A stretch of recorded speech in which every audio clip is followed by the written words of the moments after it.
Hello, very good morning. तो कैसे हैं आप लोग? अच्छे होंगे आई होप। तो देखिएगा, आपको वीडियोस भी पसंद आ रहे होंगे। आप देखिए, लाइन वाइज लाइन वीडियोस देखिए ताकि आपको प्रॉफिट मिल सके ज़्यादा से ज़्यादा। केवल थ्योरी एग्जाम में नहीं, आपको डेफिनेटली जीपेट वगैरह में भी फायदा मिलेगा। इस चीज़ से प्रॉफिट मिलेगा ही मिलेगा, आप देखिएगा।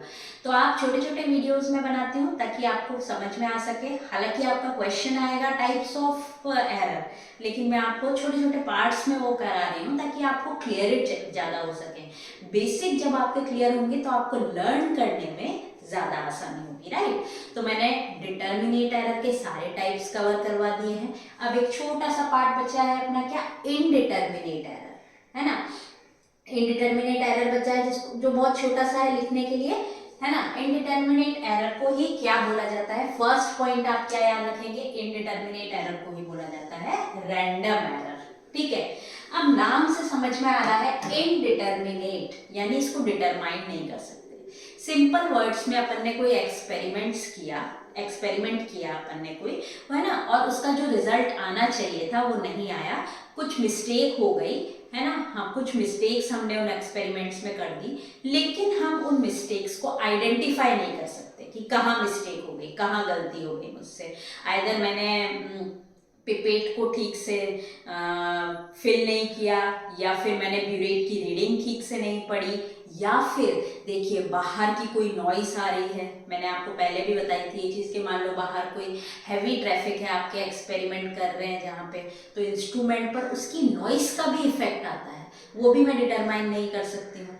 तो ऐसे एरर जिनको मैं डिटरमाइन ही नहीं कर सकती हूँ उनको बोला जाता है इनडिटर्मिनेट एरर, ठीक है। अब एरर को मैं डिटरमाइन ही नहीं कर सकती हूँ तो क्या उसको कंट्रोल कर सकती हूँ? क्या? सिंपल सी बात है, उसको कंट्रोल भी नहीं कर सकती हूँ। बट ये तो हुई थ्योरेटिकल की बातें, बट आप लिखेंगे क्या? तो देखिए, first point, error caused by various unknown factor known as random error, ठीक है। यहाँ पे क्या लिखा हुआ है? रैंडम एरर किसको बोला जाता है? जहां जो एरर अननोन कॉज के कारण होती है, यानी जिसका कारण मुझे पता नहीं है, ऐसी एरर को क्या बोला जाता है? Random error. ये लिखा हुआ है, error caused by various unknown factors, यानी अननोन फैक्टर्स की वजह से मैंने एक्सपेरिमेंट किया बट मेरा वो रिजल्ट आया ही नहीं, बट मुझे कारण नहीं पता उसका, तो अननोन फैक्टर्स हो गए वो, राइट। इस it can not be determine, indeterminate है तो इसको डिटरमाइन नहीं किया जा सकता। सेकंड पॉइंट क्या लिखेंगे आप? कि इसको डिटरमाइन नहीं किया जा सकता। थर्ड पॉइंट आप क्या लिखेंगे? They can neither be corrected nor eliminated. जब इनको डिटरमाइन ही नहीं किया जा सकता तो क्या इनको करेक्ट किया जा सकता है? क्या नहीं किया जा सकता, तो ना ही इनको करेक्ट किया जा सकता है, ना इनको एलिमिनेट यानी हटाया जा सकता है। ये तो होंगी ही होंगी, रैंडम है, ठीक है, हमको ही नहीं पता क्यों हो रही है, ठीक है। आपको बेस्ट एग्जांपल इसका देती हूँ। There always some variability in measurement. जब भी हम एक्सपेरिमेंट करते हैं, अब देखिए बहुत सिंपल सा समझिए, जब हम एक्सपेरिमेंट करते हैं, सपोज करो टाइट्रेशन, टाइट्रेशन हम 3 बार करते हैं, तीनों बार हमारे रिजल्ट अलग अलग आते हैं। एक बार आएगा 12 ml, एक बार आएगा 12.1 ml, एक बार आएगा 12.4 ml। तो ये चारों बार अलग अलग किन के कारण आए? रैंडम एरर के कारण। मुझे नहीं पता कि ये किस गलती की वजह से पूरे एक्सपेरिमेंट में कहाँ गलती हो गई कि ये तीनों बार जब मैंने टाइट्रेशन की तो मेरा स्लाइट सा डिफरेंस आ रहा है, जो कंसीडरेबल होता है, स्लाइट सा डिफरेंस आ रहा है।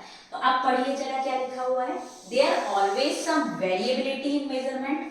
मतलब जब भी मैं मेजरमेंट करती हूँ, even when same things repeat, जब भी मैं कोई मेजरमेंट करती हूँ तो उनमें थोड़ा थोड़ा अंतर आता है, ठीक है। Even when same thing repeatedly under the same condition, जब मैं सेम चीज को दोबारा रिपीट करती हूँ, टाइट्रेशन सेम ही चीज तो है, तो भी उसमें डिफरेंस आ जाता है, वेरिएबिलिटी आ जाती है, तो वो किसके कारण आती है? Random error. रैंडम एरर मतलब जिनके कारण मुझे पता नहीं है। तो इसका एग्जांपल यहाँ लिखा हुआ है, titration and point at different volume and each time of the titration, at each time of the titration, यानी हर टाइम जब टाइट्रेशन हम करते हैं, जैसे 3 बार हमने टाइट्रेशन की, तीनों बार वॉल्यूम अलग अलग आया, ये किसके कारण आया? Random error. नेक्स्ट आप लिख सकते हैं रैंडम एरर किन किन चीजों के कारण हो सकती है। फर्स्ट फ्लक्चुएशन इन एनवायरनमेंट, यानी हमारे लैब का जो एनवायरनमेंट है उसमें मॉइस्चर ज्यादा है तो हो सकता है हमारे पाउडर में कोई खराबी आ जाए, ठीक है, या फिर हॉट ज्यादा है ना, गर्मी ज्यादा है तो ड्राई ज्यादा हो जाए, ठीक है। तो फ्लक्चुएशन इन एनवायरनमेंट वो हम कंट्रोल नहीं कर सकते तो वो कैसी एरर हो गई, रैंडम एरर।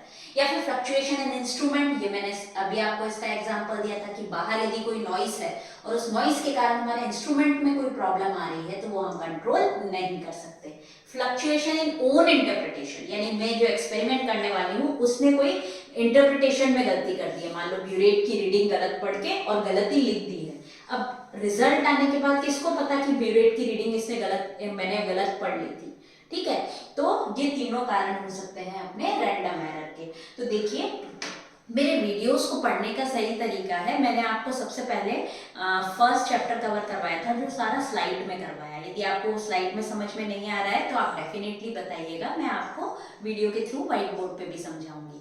और एरर आप फर्स्ट से स्टार्ट कीजिए, वीडियो फर्स्ट लिखा हुआ है उसमें, यूनिट सेकेंड वीडियो फर्स्ट, वहां से लाइन वाइज लाइन आप पढ़ना स्टार्ट कीजिए धीरे धीरे धीरे धीरे, तो आपको एरर का पूरा चैप्टर कवर हो जाएगा। इसके बाद अपन सेकंड चैप्टर लेंगे और इसमें अपन सेकंड कौन सा कवर करेंगे, आप write down the sources of error, यानी एरर के कौन कौन से सोर्स हैं, किन किन सोर्सेस से एरर हो सकती है हमारे एक्सपेरिमेंट में। तो ये नेक्स्ट क्वेश्चन अपना होगा, नेक्स्ट वीडियो ये होगा। तो आप मेरा चैनल जरूर से देखिए और आप देखिए क्या कमी है, आप कमेंट बॉक्स में लिख के बताइए, आपको क्या कुछ प्रॉब्लम है तो भी आप कमेंट बॉक्स में लिख के बता सकते हैं। और प्लीज़ चैनल को सब्सक्राइब कीजिए। Thank you so much for watching this video.